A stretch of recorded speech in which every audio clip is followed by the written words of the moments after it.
여러분 안녕하십니까? 신용관리사 핵심 이론 강의를 맡게 된 국가공인 신용관리사 황일동이라고 합니다. 반갑습니다. 여러분들 이제 신용관리사 시험을 준비하기 위해서 이 강의를 들으실 텐데요. 시험이란 게 그렇습니다. 항상 그 전체적인 구조가 어떻게 되고, 그리고 기출문제가 어떻게 나왔고, 그리고 시험 출제 경향은 어떻게 되고, 그리고 암기할 부분과 이해할 부분이 어느 부분인지 정확히 구별을 하셔가지고 진행을 하셔야만이 시험에 전략적으로 접근을 할 수가 있겠습니다. 그래서 국가공인 신용관리사 시험 과목은요, 총 4가지로 구성이 됩니다. 첫 번째, 채권 일반, 두 번째 과목이 채권 관리 방법, 세 번째 과목이 신용관리 실무, 그리고 네 번째 과목이 고객관리 및 민원 예방입니다. 그래서 채권 일반 쪽에서는요, 이 앞쪽에 보시면 목차가 나오죠. 목차 쪽에 큰 목차 위주로 한번 보도록 하죠. 채권 일반 해가지고, 파트가 이제 나눠져 있죠. 그래서 5개 파트로 나눠져 있는데, 총론 부분이 있고, 채권 일반이 있고요.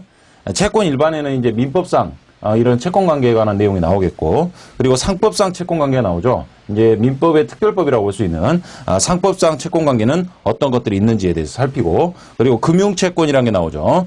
금융채권에 대해서 살피게 되고요. 그리고 마지막으로 채권 확보 방안으로서 보증이나 담보라든가 공정증서 작성 같은 거, 이런 거를 제1과목에서 다루게 됩니다. 그리고요, 제2과목에서는요, 채권 관리 방법이라고 되어 있는데, 크게는 이제 채권의 보전 관리, 그래서 채권의 그 회수 방법이 의무 회수와 강제 회수가 있죠. 그래서 두 번째 파트가 이제 의무 회수 방법이요. 그래서 이제 뭐 변제를 한다든가 상계를 한다든가 이런 식으로 하는 방법이 있고, 그리고 세 번째가 채권 보전이 있죠. 채권 보전은 책임재산의 보전 처분으로서 채권자 대위권이나 채권자 취소권이 있고요. 그리고 보전 처분으로서 가압류 가처분 등의 법적인 절차가 있겠죠. 그리고 소송 실무, 이제 강제 회수 방법으로서 보전 처분을 해놓고 그다음에 소송 실무로 들어가는 게 있죠. 그래서 민사소송 절차, 그런 거 지급 명령이라든가 소액 사건과 재소전 화해 이런 것들을 보게 됩니다. 그리고 나서 이제 판결문, 즉 집행권원을 확보하게 되면 그 다음에 강제 집행을 해야만 돈의 일방적인 회수가 가능하니까, 그래서 민사집행법 부분을 보게 되는 거죠. 그래서 강제 집행 총론 부분이 있고, 금전치권에 기초한 강제 집행에 뭐가 있는지, 재산 명시라든가 채무불이행자 명부등재, 그리고 재산 조회제도 이런 것들이 있고요. 그 다음에 이제 그 집행 대상에 따라서 부동산, 자동차에 대해서 강제 집행을 하고, 동산에 대해서도 유체동산, 그리고 채권, 그 밖의 재산권에 대한 강제 집행을 하고요. 그리고 이제 그 근저당이나 이런 걸 설정했을 때 임의 경매를 통한, 즉 담보권 실행 경매를 통한 채권 회수 방법 이런 것들을 이제 공부하게 됩니다. 마지막으로 이제 신용관리 실무 부분 있죠. 신용관리 실무 부분에서는 신용정보 관련 법들이 많이 나와요. 여기서는 이제 민법, 상법, 그리고 민사소송법, 민사집행법 주안점을 했다면, 여기는 기타 이제 그 신용관리와 관련된 특별법들이 있죠. 그래서 신용정보에 관한 일반적인 총서를 먼저 보고, 그리고 이제 그 채권의 공정한 추심에 관한 법률, 그런 것들을 이제 그 각각의 그 단행 법들을 보는 거죠. 그리고 이제 신용정보관리라는 게 있죠. 그래서 이제 그 부실채권 정보에 대해서, 그리고 추심 정보에 대해서 어떻게 관리를 할 것인가 하는 문제하고, 채권 상담 관리라는 게 있죠. 그래서 이제 뭐 전화 상담, 방문 상담, 그리고 서면 상담 이런 형태들에서 어떤 식으로 진행을 할 것인지 이런 얘기가 나오고, 그리고 행불 관리라는 게 있죠. 행방불명된 채무자에 대해서 어떻게 조사를 할 것인지, 그리고 그 추적 방법은 어떻게 되고, 전략적인 행불 추적 기법은 어떤 것인지, 이런 걸 살펴보게 됩니다. 그리고 채무자 신용회복 지원 제도가 있죠. 채무자 측에서 이제 보는 거예요. 채무자 측에서 그러면은 채무자의 어떤 그 신용을 회복시키기 위한 법적인 제도가 뭐가 있는지. 그래서 신용회복 지원 제도라는 게 있고, 배드뱅크, 개인회생, 그리고 개인 파산, 이런 절차들이 있겠죠. 그리고 신용관리 관련 법규 및 제도, 대부업법이라든가, 이건 이제 약칭해서 부르는 말입니다. 예금자 보호법, 기타 법률들, 이런 것들을 보게 되죠. 그리고 부실채권 관리 기법이라는 게 있죠. 그래서 대손 처리 같은 것도 보게 되고요. 이러니까 이런 거는 현실적으로 실무상에서 신용 관리를 할 때 어떠한 일들을 하게 되는지에 대해서 실무적인 내용을 묻는 문제예요. 그리고 네 번째 과목 고객관리 및 민원 예방이요. 이쪽에서는 신용관리 담당자는 어떤 자세를 가져야 되고 고객 만족을 위해서는 어떤 자세를 가져야 되고 그래서 이제 뭐 CS라든가 TA 이론 그리고 MOT 이런 이론들을 보게 됩니다.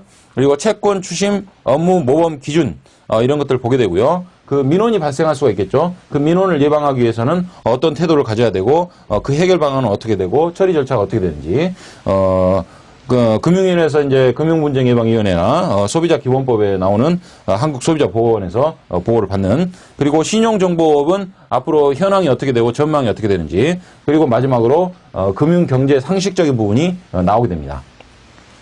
그래서 전체적으로 신용관리 업무를 수행을 할 때 필요한 제반 이론과 실무적인 지식들을 얻는 게 이 신용관리사 시험 과목의 목적이에요.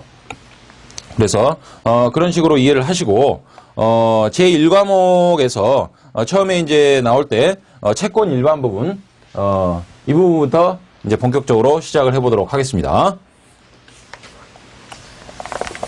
자, 앞으로도 이제 진행이 될 텐데 특히 1과목하고 2과목은 법하고 관련된 내용들이죠, 주로. 그렇기 때문에 그 의의와 개념 그리고 구체적인 효과 그리고 요건들이 어떻게 되는지 이런 부분을 정확하게 보셔야 됩니다. 그래서 그 민법 일반 부분을 보도록 하죠. 첫 번째 나오는 이제 민법전의 구성 이런 건 이제 민법 총칙 그리고 물권법과 채권법이라는 제3법이 있고 그리고 친족법과 상속법이란 가족법이 있죠. 우리가 주로 보게 되는 것은 채권법 부분이고 물권법도 일부 다루게 되고요. 그리고 이러한 것들을 모두 총괄하는 민법 총칙은 기본적으로 다루게 됩니다. 민법 해석 부분은요. 대전제, 소전제, 법적 결론 이 부분을 한번 읽어보시면 되겠습니다. 그리고 민법 해석과 관련하여 꼭 알아두어야 할 전문 법률 용어가 있죠. 개념 부분이니까 이해하는 차원에서 한번 보시면 돼요. 자, 준용이라고 하는 것은 어떤 민법전의 어떤 기술의 하나인데요. 똑같은 내용을 계속 쓸 수가 없으니까 앞에다가 그런 내용을 써주고 뒤에는 몇 조를 준용한다.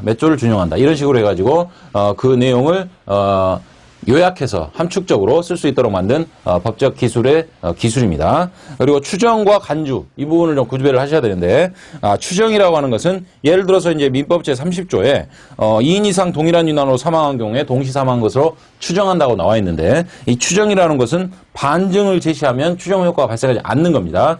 이에 반해서 간주 내지 의제는요 민법전에 뭐뭐한 것으로 본다. 뭐뭇으로 본다. 이렇게 이제 규정이 돼 있는 걸 일반적으로 간주 규정이라고 하는데요. 예를 들어서 민법 28조에 실종 선고를 받은 자는 전조의 기간이 만료한 때에 사망한 것으로 본다. 이렇게 돼 있죠. 그래서 이제 사망한 것으로 본다 할 때에는 반증이 제시되더라도 법률이 정한 효력은 그대로 발생하는 겁니다. 반정에 의해서 복멸시킬 수 있는 게 추정이고 할 수 없는 게 간주 규정이에요.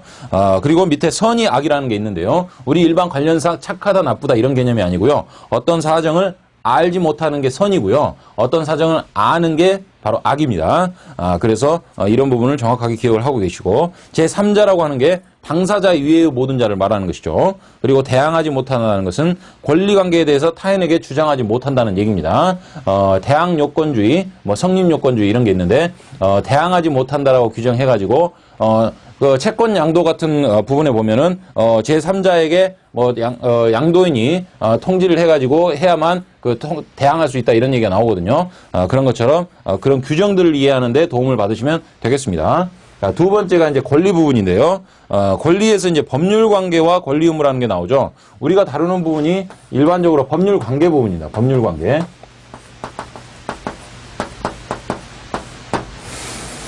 자, 법에 의해서 규율되는 생활 관계를 법률 관계라고 합니다. 그래서 법률 관계에는 결국 권리 의무 관계라고 볼 수 있어요. 어떤 사람이 일정한 생활상의 이익에 관한 법률상의 힘을 가지는 권리를 가지고 있고 상대방은 의무자의 의사에 관계없이 반드시 따라야 할 법률상 구속을 받게 되는 의무를 가지는 이런 관계를 말하는 겁니다. 그래서 권리하고 구별되는 개념을요. 권한 부분만 한번 보시도록 하죠.